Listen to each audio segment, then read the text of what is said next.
जय श्री कृष्णा, जय श्री राधे। मित्रों नमस्कार, मैं आचार्य प्रमोद मिश्रा आप सभी का हार्दिक स्वागत और अभिनंदन करता हूं। मित्रों, आज हम आपसे बात करने वाले हैं कार्तिक मास में कार्तिक मास का महात्म्य क्या है, व्रत क्यों करते हैं, स्नान के नियम क्या हैं। क्योंकि जैसे हमने आपको बताया था कि कार्तिक का जो महीना होता है सभी 12 महीनों में सबसे उत्तम महीना है, इसलिए आज हम इस विधि और विधान के बारे में बात करेंगे। सबसे पहले हम भगवान ठाकुर जी का ध्यान कर लेते हैं। नमोस्तुनंताय सहस्रमूर्तये सहस्रपादाक्ष शिरोरुबाहवे सहस्रनाम्ने पुरुषाय शाश्वते सहस्रकोटि युगधारिणे नमः। भगवान परब्रह्म परमेश्वर का ध्यान करते हुए, वंदन करते हुए मित्रों, भगवान नारायण के शयन और प्रबोधन के, जो आप समझते होंगे कि भगवान सोते भी हैं और जागते भी हैं, तो भगवान की देव शयनी एकादशी और देव उठनी एकादशी, देव प्रबोधनी एकादशी, इसमें से चातुर्मास का प्रारंभ और समापन होता है। उत्तरायण को देवकाल और दक्षिणायन को आसुरी काल माना जाता है। तो दक्षिणायन में सद्गुणों के से सद्गुण हमारे कैसे बचे रहें और बचाने के लिए हमारे शास्त्रों में व्रत और तप का विधान है। सूर्य का कर्क राशि पर आगमन दक्षिणायन का प्रारंभ काल माना जाता है। कार्तिक मास इस अवधि में ही होता है। पुराण आदि शास्त्रों में कार्तिक मास का विशेष महत्व है। वैसे तो हर मास का अलग अलग ही महत्व है, परंतु व्रत तप की दृष्टि से कार्तिक मास की महत्व बहुत अधिक मानी जाती है। भगवान विष्णु और विष्णु तीर्थ के ही समान कार्तिक को श्रेष्ठ और दुर्लभ कहा गया है। शास्त्रों में ये मास परम कल्याणकारी कहे गए हैं। सूर्य भगवान जब तुला राशि पर आते हैं तो कार्तिक मास का प्रारंभ होता है। इस मास का महात्म्य पद्म पुराण तथा स्कंद पुराण में भी विस्तार पूर्वक मिलता है। दर्शकों, कलयुग में कार्तिक मास को मोक्ष के साधन के रूप में दर्शाया गया है और इस मास को धर्म, अर्थ, काम, मोक्ष को देने वाला बताया गया है। नारायण भगवान ने स्वयं इसे ब्रह्मा ने नारद को और नारद जी ने महाराज पृथु को कार्तिक मास के सर्वगुण संपन्न महात्म्य के संदर्भ में बतलाया है। इस संसार में प्रत्येक मनुष्य सुख, शांति और परम आनंद की कामना करता है, परंतु प्रश्न यह है कि दुखों से मुक्ति कैसे मिले। दुखों से मुक्ति कैसे मिले, इसके लिए हमारे शास्त्रों में कई प्रकार के उपाय बताए गए हैं, परंतु कार्तिक मास की महिमा अत्यंत उच्च उत्तम बताई गई है। कार्तिक मास व्रत एवं स्नान के नियम क्या हैं, यह भी हम जान लेते हैं। कार्तिक मास में जो भी व्रत आदि रखते हैं उसे सदा एक पहर रात बजते ही उठ जाना चाहिए, यानी ब्रह्म मुहूर्त से पहले बिस्तर छोड़ देना चाहिए और फिर स्तोत्र आदि के द्वारा अपने इष्ट देव की स्तुति करते हुए दिन के बाकी कामों को करना चाहिए। गांव अथवा नगर या शहर के अनुसार दैनिक कर्म मलमूत्र आदि त्याग करके उत्तर की ओर मुंह करके बैठना चाहिए। इसके साथ ही दांत व जीवा की शुद्धि के लिए वृक्ष के समीप जाकर के निम्न मंत्र का उच्चारण करना चाहिए। ये मंत्र कौन से हैं? आयुर्बल यशो वर्च प्रजा पशु वसूनि च ब्रह्म प्रज्ञां च मेधां च त्वं नो देहि वनस्पते। अर्थात, हे बृहस्पति, आप मुझे आयु, बल, यश, तेज, संतति, पशु, धन, वैदिक ज्ञान, प्रज्ञा एवं धारणा शक्ति प्रदान करें। इस प्रकार कह करके वृक्ष से दातून लेनी चाहिए। दूध वाले वृक्षों की दातून लेना वर्जित माना गया है। वर्तमान समय में दातून नहीं मिलती है, तो जिस तरह व्यक्ति दांत साफ करता हो ब्रश से, मंजन से, कोई टूथपेस्ट से, उस तरह से मुख शुद्धि का जो सारा क्रियाकलाप होता है वो करना चाहिए, जल से धोना चाहिए। इसके बाद कार्तिक का व्रत करने वाले को विधि पूर्वक स्नान करना चाहिए। स्नान के बाद नए अथवा स्वच्छ वस्त्र धारण करके तिलक लगाना चाहिए। फिर अपनी गोत्र विधि के अनुसार अथवा अपने घर के नियमानुसार संध्या उपासना पूजा आदि करनी चाहिए। जब तक सूर्योदय ना हो जाए तब तक गायत्री मंत्र का जप करते रहना चाहिए। संध्योपासना के अंत में विष्णु सहस्त्र नाम आदि का पाठ करना चाहिए। फिर व्यक्ति को अपनी दिनचर्या आरंभ करनी चाहिए। जैसे वह जो भी काम करता हो उस काम पर जाना चाहिए। मध्याह्न में दाल के अलावा शेष अन्न का भोजन करना चाहिए, यानी दाल नहीं खानी चाहिए। जो व्यक्ति अतिथियों को भोजन करा करके स्वयं भोजन ग्रहण करता है वह भोजन शास्त्रों के अनुसार अमृत तुल्य माना जाता है। दर्शकों, मुख शुद्धि के लिए तुलसी का सेवन करना उत्तम माना जाता है। उसके बाद शेष दिन सांसारिक व्यवहार में व्यतीत करना चाहिए। अब सायंकाल में पुनः भगवान के मंदिर जाकर के संध्या करके यथाशक्ति दीप दान करना चाहिए। भगवान विष्णु अथवा अपने देवता को प्रणाम करके आरती उतारनी चाहिए। प्रथम प्रहर में कीर्तन करते हुए जागरण करना चाहिए। प्रथम प्रहर के बीत जाने पर शयन करना चाहिए। इस प्रकार जो व्यक्ति 1 महीने तक शास्त्र अनुसार विधि का पालन करते हुए कार्तिक मास में स्नान दान करता है उसे भगवान का सालोक्य प्राप्त होता है, गोलोक धाम प्राप्त होता है। अब हम ये जानेंगे कि कार्तिक के महीने में हमें किन वस्तुओं का त्याग करना चाहिए। तो जैसे क्या न करें, हम ध्यान रखें। वर्जित क्या है? तेल लगाना, दूसरे का दिया हुआ भोजन ग्रहण करना, तेल खाना, अधिक बीज वाले फलों का सेवन करना, चावल तथा दाल ये खाद्य पदार्थ कार्तिक मास में नहीं खाने चाहिए। इसके अलावा गाजर, बैगन बासी खाना, रात का बचा हुआ खाना कोई अगले दिन यूज कर लेते हैं। मसूर की दाल, कांसे के बर्तन में भोजन करना, दुर्गंधित पदार्थ और कहीं अन्न वितरण हो रहा हो वहाँ का अन्न, सूतक का अन्न, श्राद्ध का अन्न, ये सब कार्तिक व्रत वाले को त्याग कर देने चाहिए, नहीं करना चाहिए। साथ साथ जो ये नियम बताए गए हैं उन नियमों के अनुसार जो लोग इसका पालन करते हैं उसका बड़ा अच्छा फल व्यक्ति को प्राप्त होता है।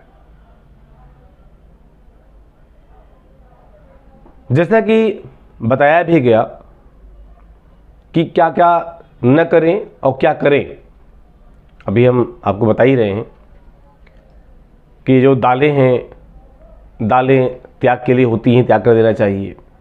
कार्तिक के महीने में केले और आंवले का फल का दान करना चाहिए। शीत से कष्ट पाने वाले निर्धन और ब्राह्मण को वस्त्र दान करना चाहिए। जो व्यक्ति इस माह भगवान को तुलसी दल समर्पित करता है उसे मुक्ति मिलती है। जो कार्तिक की एकादशी को निराहार रह करके व्रत करता है वह पूर्व जन्मों के पापों से छुटकारा पा लेता है। जो राह चलकर आए हुए थके व्यक्ति को अन्न देता है और भोजन के समय उसे भोजन करा करके संतुष्ट करता है उससे अनन्य पूर्णों की प्राप्ति होती है। कार्तिक में भगवान विष्णु की परिक्रमा करने वाले को पग पग पर अश्वमेध यज्ञ का फल प्राप्त होता है। कार्तिक में भगवान के मंदिरों में चूना सफाई आदि करवाकर उसे सुंदर बनाने में, सहयोग देने में, सजाने में जो लोग अपना भाव देते हैं, अपना परिश्रम देते हैं, उनका अनन्य पुण्य की प्राप्ति उनको होती है। किसी मंदिर में वस्त्र दान करना, अलंकार भेंट करना, ये विष्णु का सामीप्य प्राप्त करना होता है। कार्तिक मास में प्याज, सिंघाड़ा, बेर, राई, नशीली वस्तुएं, चिवड़ा आदि का उपयोग भी वर्जित है जो कार्तिक व्रत का पालन करते हों। कार्तिक व्रत करने वाले व्यक्ति को देवता, वेद, ब्राह्मण, गुरु, गऊ, व्रती, स्त्री और महात्माओं की निंदा नहीं करनी चाहिए। कार्तिक मास में नरक चतुर्दशी को यानी छोटी दिवाली, इस दिन शरीर में तेल लगाना चाहिए। इसके अलावा व्रती मनुष्य को अन्य किसी भी तेल नहीं लगाना चाहिए। व्रत करने वाले को कार्तिक में चांडाल, म्लेच्छ, पतित यानी जो पाप में रत होता हो, व्रतहीन जो कोई नियम धारण कभी करता ही ना हो, ब्राह्मण द्वेषी और वेद बहिष्कृत लोगों से बातचीत भी नहीं करनी चाहिए। मित्रों, अब हम जानेंगे कार्तिक मास में स्नान के नियम, क्या विधान है, क्या नियम है। कार्तिक स्नान आश्विन मास की पूर्णिमा यानी शरद पूर्णिमा से प्रारंभ होकर के अगले माह कार्तिक मास की पूर्णिमा पर ही समाप्त होता है। इस पवित्र स्नान को आरंभ करने से पहले आश्विन माह की शुक्ल पक्ष की एकादशी आने पर भगवान विष्णु को प्रणाम करके कार्तिक व्रत करने की आज्ञा लेनी चाहिए। इस तरह से आज्ञा लेने से भगवान प्रसन्न होते हैं और अपने भक्त पर कृपा करके उसे आत्मिक बल तथा मनोबल प्रदान करते हैं। साथ ही ईश्वर अपने भक्त को विधि पूर्वक कार्तिक व्रत करने की सद्बुद्धि भी प्रदान करते हैं। तो ये जो हमारे नियम होते हैं, ये हमारे जो कर्म होते हैं, इन पर इन नियमों को लेके चलना, इन कर्मों को लेके चलना, ये व्यक्ति के लिए काफ़ी अच्छा माना जाता है।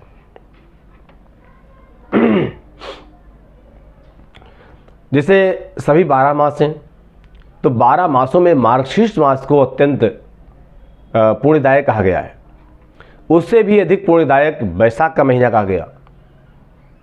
प्रयाग में माघ स्नान का अधिक महत्व है तथा इससे भी महान तथा अधिक फलदायी कार्तिक का महीना कहा गया है।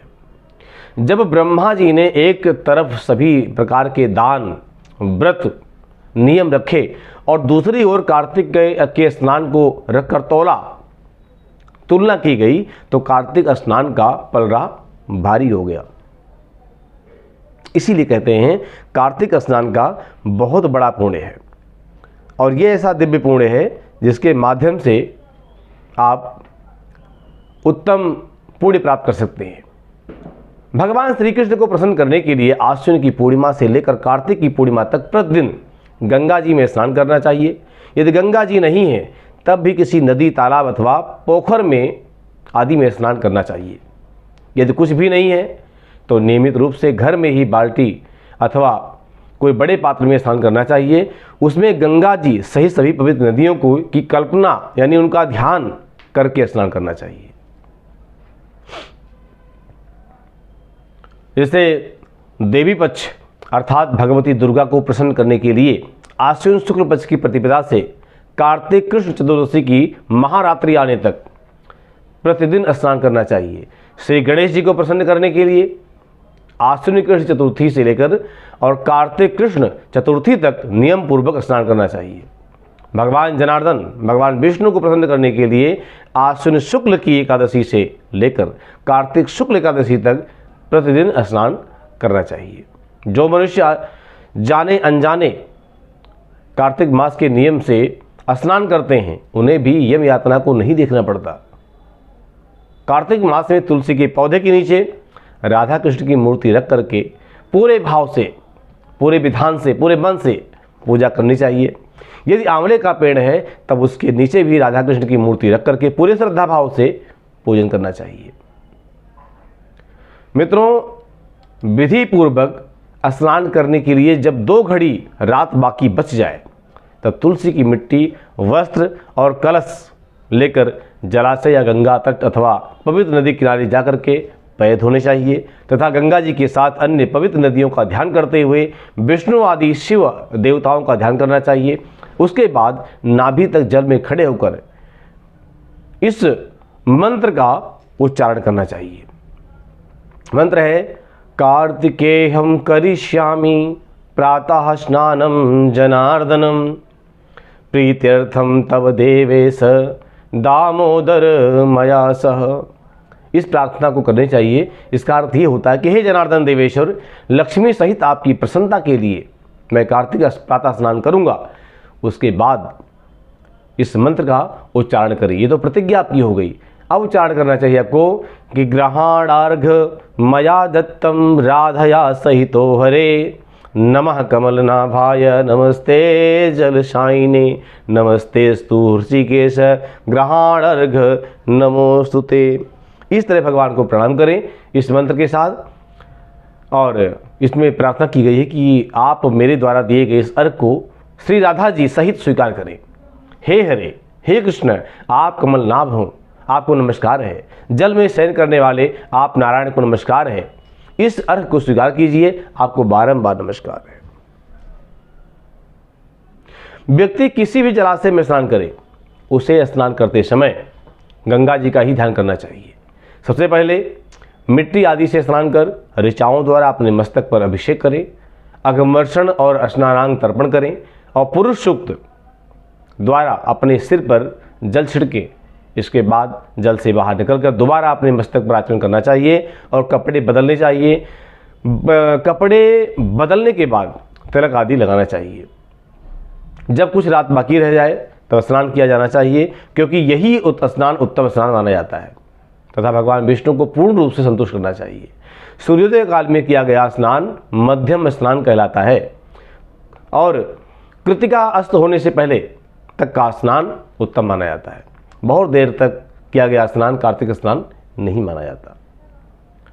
जैसे स्नान किस तरह के होते हैं?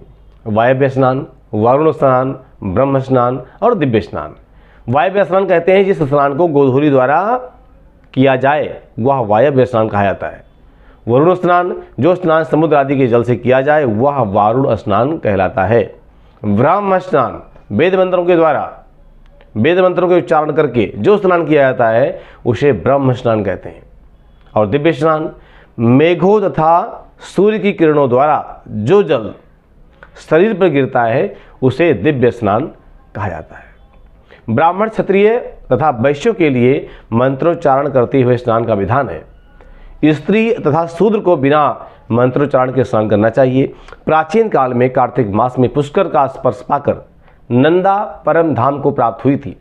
राजा प्रबंजन भी कार्तिक मास में पुष्कर में स्नान करने से व्याघ्र योनि से मुक्त हुए थे।